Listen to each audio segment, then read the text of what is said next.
saya. Saya top 10 di antara 1.000. 10% yang lulus, saya lulus. Wah, saya rasa happy betul. Bila saya mengenal Tuhan, karena terlalu asyik membaca Alkitab, saya jadi bottom 10. Sebab tidak banyak masa dalam 2 tahun yang pertama, 6-7 jam saya baca Alkitab. 2-3 jam baca undang-undang. Mana lagi boleh top 10? Syukur juga lulus. Dapat juga ijazah undang-undang. Tapi Roh Kudus itu memberi saya semangat. Saya belajar Alkitab. Tahun yang ketiga, kawan-kawan saya di university, mereka tahu di mana mereka cari saya. Bukan perpustakaan undang-undang, perpustakaan bahagian agama, bahagian tafsiran. Setiap hari saya baca buku tafsiran Alkitab, dari Amos, Hosea, Kejadian. Sebelum saya masuk tahun 1 sarjana muda teologi, mungkin 2 saja yang saya tidak paham dalam ini Alkitab. Ayub sama Wahyu sih. Ayub susah banget. Sekarang pun saya berguru, saya sudah baca mungkin 3 ini buku tafsiran ini kitab Ayub. Saya belum paham separuh dari kitab Ayub. Itu filsafat, dia cakap begini-begini. Wah, saya masih mengkaji. Itulah bila saya dapat beasiswa penuh, saya ambil masa 3 tahun penuh. Sebenarnya 3,5 tahun penuh masa saya menulis tesis dalam kitab Wahyu. Sebab waktu itu saya tidak mengerti kitab Wahyu. Saudara, saya mengerti ayat yang disebut oleh Yesus. Barang siapa yang mengenal kebenaran, mendengar suaraku. Saya dapat mendengar suara Tuhan Yesus melalui firman Tuhan. Dan sampai hari ini, dekat 29 tahun, 1 hari bulan Desember, saya merayakan ulang tahun ke-29 dalam pelayanan penuh masa. Ini satu-satu pegangan saya, mengajar firman Tuhan. Haleluya. Saudara, kembali kepada tajuk kita ini. Dan waktu Yesus dibawa ke salib, coba kamu lihat Yohanes 19 ayat 19. Jadi Pilatus dia mengarah, mungkin bukan dia yang sendiri yang tulis, askari yang tulis. Yesus dari Nazaret, raja orang Yahudi. Sampai imam-imam bilang, jangan kamu katakan ini. Katakan dia mengatakan bahwa dia raja. Macam palsu lah kan.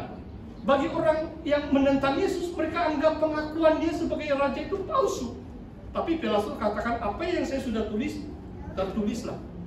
What is written is written. Jadi dia tidak mau ubah. Maksudnya secara ironis, kebenarannya nyata. Yesus dari Nazaret sesungguhnya adalah raja orang Yahudi. Dan bukan hanya satu bahasa. Ibrani bahasa tempatan orang Yahudi. Latin bahasa rasmi kerajaan Romawi. Greek adalah bahasa terbangsa waktu itu. 3 bahasa. Di atas salib Yesus tertulis, Yesus adalah raja orang Yahudi. Luar biasa kebenaran firman Tuhan. Dan ini yang kita akui sebenarnya. Kalau soal konflik, peperangan, sebab di negara Malaysia sangat sensitif, kan? Sampai ada minggu solidarity lagi. Beberapa minggu yang lalu saya 4 gereja saya khotbah. Saya takut jemaah-jemaah yang saya layani dipesongkan atau dipengaruhi untuk benci orang Yahudi. Saya hanya bawa firman Tuhan. Siapa tanah itu milik siapa? Janji Tuhan itu tidak berubah. Roma 9 sampai 11. Bangsa pilihannya tetap orang Yahudi. Memang hanya Tuhan yang tahu siapa yang akan percaya kepada Mesias. Bukan semua orang Yahudi adalah orang Yahudi. Ada satu ayat yang cukup luar biasa. Maksudnya bukan semua orang Israel percaya Tuhan sungguh-sungguh. Tuhan yang tahu. Tetap itu bangsa orang Yahudi. Kita ini bukan bangsa Yahudi. Sebagai cabang-cabang dia yang dicantumkan ke dalam atau kepada pohon zaitun itu. Yang aslinya, cabang yang asli orang Yahudi yang percaya Yesus. Akar itu, pohon itu adalah Yesus Kristus. Saudara yang dikasihi oleh Tuhan. Karena perkara ini penting, dan hari ini saya tidak dapat kupas seluruhnya. Cuma yang saya saksikan adalah saya ambil kesempatan beberapa kali. Saya sudah khotbah dari 29 Oktober supaya jemaat tidak keliru. Ramai muda-mudi belum kuat asas mereka dalam Alkitab. 1 minggu solidarity, saya takut mereka benci Israel. Kita tidak benci Palestina. Orang Kristen pengasih, pemurah. Kita tidak benci siapa-siapa. Kita mengasihi semua bangsa. Kita doa supaya mereka mengenal Yesus sebagai Mesias, Tuhan, Juru Selamat. Dan mereka bilang mereka peroleh kasih Tuhan dalam hati. Tidak lagi kan, mereka akan kasih patah itu senapan mesin gun kan. Saudara boleh tengok YouTube. Ada orang Hamas yang mengenal Tuhan. Setiap kali dia bicara, dia menangis. Sebab dia dijamah kasih Tuhan. Ada 2 YouTube. Ini orang Hamas, termasuk satu anak pemimpin, itu mungkin sudah famous. Tapi yang satu yang terkini ini, orang Hamas Palestina. Sebab dia menerima Yesus sebagai Tuhan Juru Selamat. Dia tidak mau ini ideologi, mau benci, mau bunuh orang, mau hapuskan bangsa orang. Dia tidak pro. Setiap kali dia bersaksi itu dia menangis. Dan saya tahu itu pengalaman saya waktu saya mengenal Tuhan. Kasih Tuhan tercurah dalam hati. Tidak mungkin saya membenci orang lain. Sebab Tuhan yang saya percayai, Tuhan yang saya sembah adalah Tuhan yang kasih. God is love. Tuhan itu penyayang, pengasih. Tidak mungkin orang percaya Yesus membenci orang lain. Saudara, slide yang terakhir dari Wahyu. Ini secara ringkas, saudara. Sebab tadi saya sebut beberapa kali ini raja. Raja itu memiliki kuasa mutlak. Tetapi dalam Wahyu bab yang kelima, saya tidak akan bacakan pun, saudara boleh kembali ke rumah, baca itu ayat. Yohanes diberi penglihatan, ini Yesus. Dia adalah raja dari Yehuda. Suku Yehuda, dari mana namanya Jew. Kalau Jewish atau orang Yahudi, suku mereka Yehuda.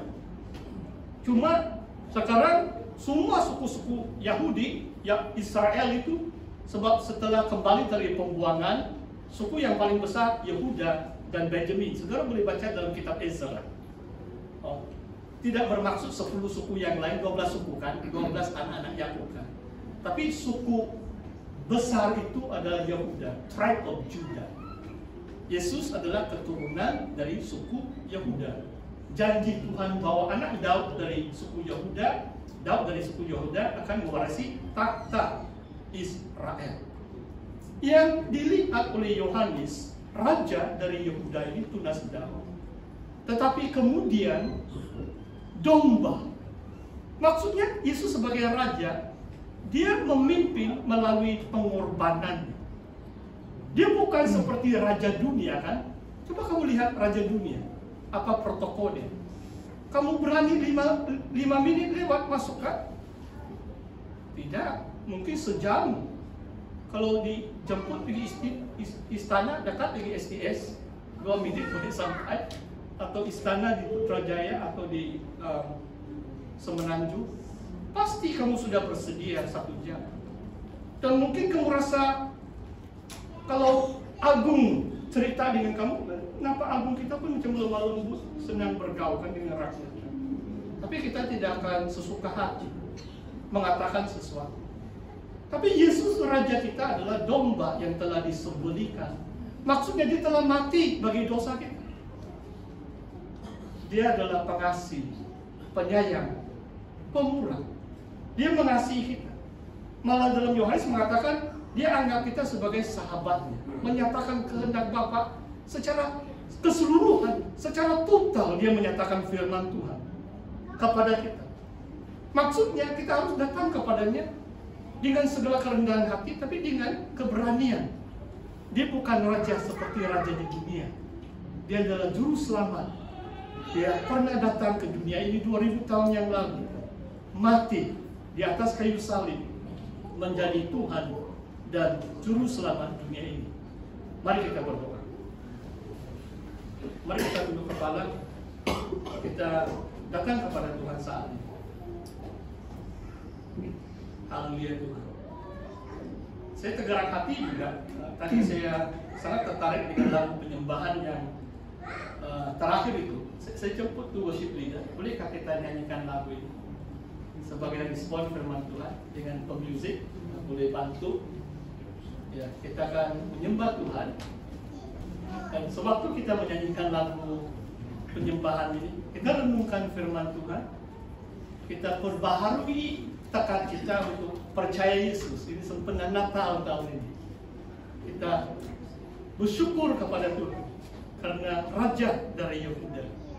Dia adalah domba yang telah disembelihkan untuk dosa manusia, untuk saudara dan saya. Mari kita bangkit berdiri. Kita nyanyikan, saya serahkan kepada musik kita untuk penyembahan.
Teraikanlah kebenaran firman-Mu dalam hati kami, ya Tuhan.